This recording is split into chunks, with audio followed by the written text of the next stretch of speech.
ya. Dan ternyata alhamdulillah ada terjadi, ya. Jadi sudah saya kunjungi rumahnya untuk tidak kemana-mana karena insya Allah besok kita akan dipertemukan satu kecamatan seluruh kepala desa serta para pelaku untuk supaya tidak lagi ada begal di Maharus ini. Puskesmas mungkin yang pulang tengah malam itu kan merasa tidak nyaman. Juga para pekerja kita dari gudang-gudang itu merasa tidak nyaman dan tidak aman. Mempunyai anak mungkin di bawah umur agar senantiasa mengingatkan untuk tidak berkumpul sampai tengah malam. Nah itu himbauan kami. Ya. Nanti juga kami akan turun di masjid-masjid bersama Pak Dusun, Pak RT, tokoh masyarakat mengimbau untuk bagaimana anak kita tidak usah berkeliaran pada saat malam hari dan ada batas waktu. Ya. Meninggal di usia 11 bulan. Apa ini terdata atau bagaimana? Meninggal di RS Sarang Rakyat. Ada nggak warganya? Karena pengurangan anggaran. Iya. Iya. Kita di Maros ini alhamdulillah per bulannya kita masih bisa dapat 350 ya. Sedangkan di Makassar itu cuma dapat 100.000 insentif. Ini baik yang terlibat bagi-bagi MBG juga yang ini. Ini juga saya mau minta bagaimana kader-kader posyandu ini untuk mengajak warga senam sehat, ya. Dan insya Allah mungkin hari Minggu nanti kita akan mulai buka kembali. Ya. Sebenarnya sudah mungkin dari Ibu Patilia sudah bisa menginformasikan bahwasannya barang bagus. Ya. Tapi bukan saya ini ya, gerakannya juga harus bagus. Ya. Ibu-ibu kader posyandu minta tolong dihimbau mengajak warga. Mau kita datang pakai daster tidak apa-apa, senam sehat nanti dan itu gratis. Iya. Mungkin untuk panjang lebarnya terkait masalah kesehatan untuk ini dengan ucapan Bismillahirrahmanirrahim, acara musyawarah masyarakat desa MMD wilayah kerja UPTD Puskesmas Marusu Kecamatan Marusu tahun 2026 dibuka dengan resmi.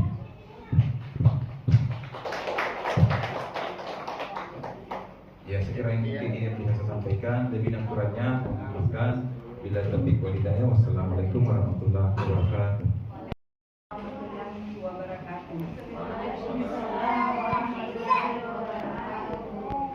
Salam sehat, salam sejahtera, dan salam kenal untuk kita semua.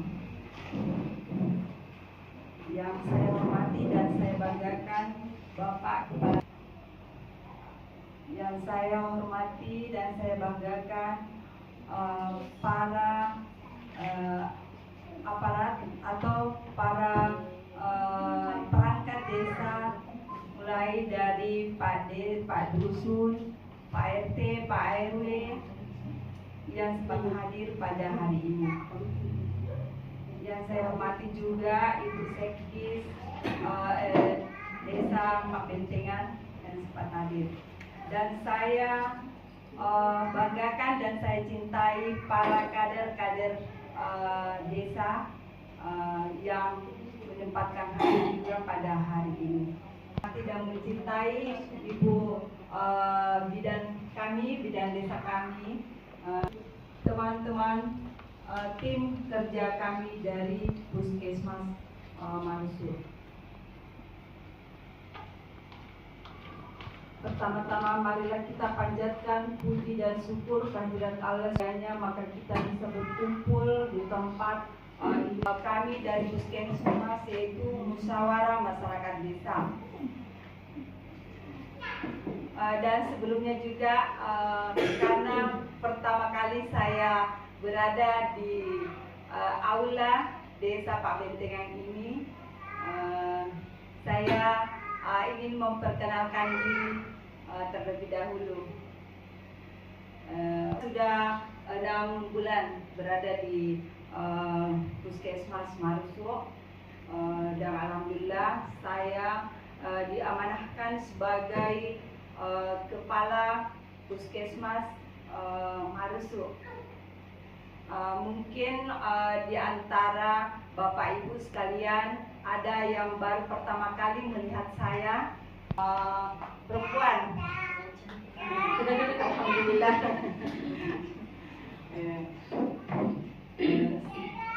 Agar Bapak Ibu sekalian dapat menerima saya dengan baik untuk memberikan pelayanan kepada masyarakat, khususnya Desa Pabentengan. Melalui kegiatan ini, kalau nama saya sudah tertera di atas, nama saya Trisnawati, escape nurse. Basic saya adalah seorang perawat. Diberi tugas tambahan sebagai kepala puskesmas dari Puskesmas Mandai, terus tempatkan di sini. Tapi alhamdulillah dalam 6 bulan ini jarak bukan derajat kesehatan masyarakat. Di kegiatan ini kita mari bersama-sama bisa mengidentifikasi masalah-masalah kesehatan yang ada di wilayah desa kita, dan bisa merumuskan masalah dan mencari solusi yang terbaik untuk masalah-masalah yang kita hadapi, terutama di bidang kesehatan. Kita ketahui bersama bahwa sekarang ini cuaca yang sangat panas, kita membutuhkan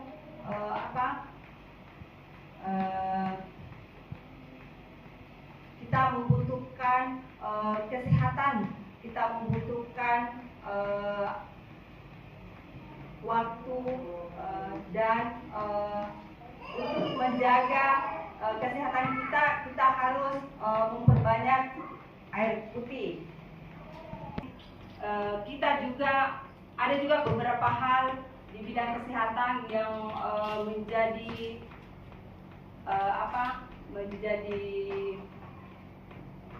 masalah, yaitu seperti salah satunya adalah penyakit-penyakit yang sebetulnya bisa dicegah dengan imunisasi, tetapi karena kita tidak memperhatikan atau melaksanakan pencegahan itu, maka terjadi seperti halnya dengan terjadinya campak.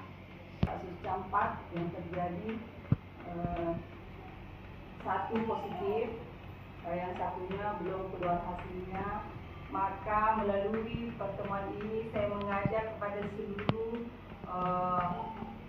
aparat, kumpulkan datanya, kita analisis, maka hasilnya itu kita tampilkan di MMD dan kami tampilkan di MMD ini. Sebentar muncul semua permasalahan kesehatan yang ada di Desa Pabentengan. Tugasnya Pak RT, Pak RW, kader-kader posyandu, Pak Desa memberikan suatu masukan apa yang harus kita lakukan untuk mengatasi masalah kesehatan itu. Dan kalau bisa untuk anggaran tahun depan untuk kesehatan bisa dimasukkan dalam suatu perencanaan untuk desa.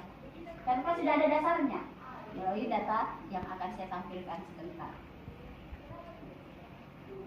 Bulan pasien bulan Januari sampai Maret, ini kan belum sampai April kan, jadi belum bisa kami rekap. Jadi sampai Maret itu saya ambil data di rekam medik itu total kunjungan itu ada 1.227 jiwa yang sudah pernah datang ke puskesmas berobat dalam keadaan sakit. Juga ini pasien yang berulang, maksudnya biasa dia datang di bulan Januari, terus bulan Maret datang lagi, ini tetap terhitung di sini 1.200. Ini kurang lebih seperti ini. Ini kan hitungan jumlah pendaftaran. Nah, ini ya. Dan yang paling banyak ini cuma 477. Kira-kira ada yang tahu kenapa penyebabnya bisa lebih banyak perempuan? Ada yang bisa jawab? Kira-kira kenapa ini bisa perempuan lebih banyak kunjungan sakitnya ke puskesmas dibanding laki-laki? Kira-kira kenapa? Karena perempuan terlalu banyak nak pusing. Itu salah satu faktor Pak De. Suka marah-marah. Lebih banyak ya. Nah, jadi salah satunya itu faktornya karena perempuan terlalu banyak beban pikirannya. Itu salah satu faktor. Karena laki-laki itu memang agak tidak terlalu ya, cuek. Ada persoalan lebih dia pergi, dia santai, dia bawanya santai. Tapi kalau perempuan, nak kasih masuk sampai di hati.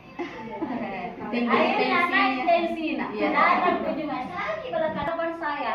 Dari jumlah jiwa yang ada tadi saya tampilkan 6.000 lebih ya, 6.000 kurang lebih 6.000 lebih, itu tidak semuanya datang berkunjung.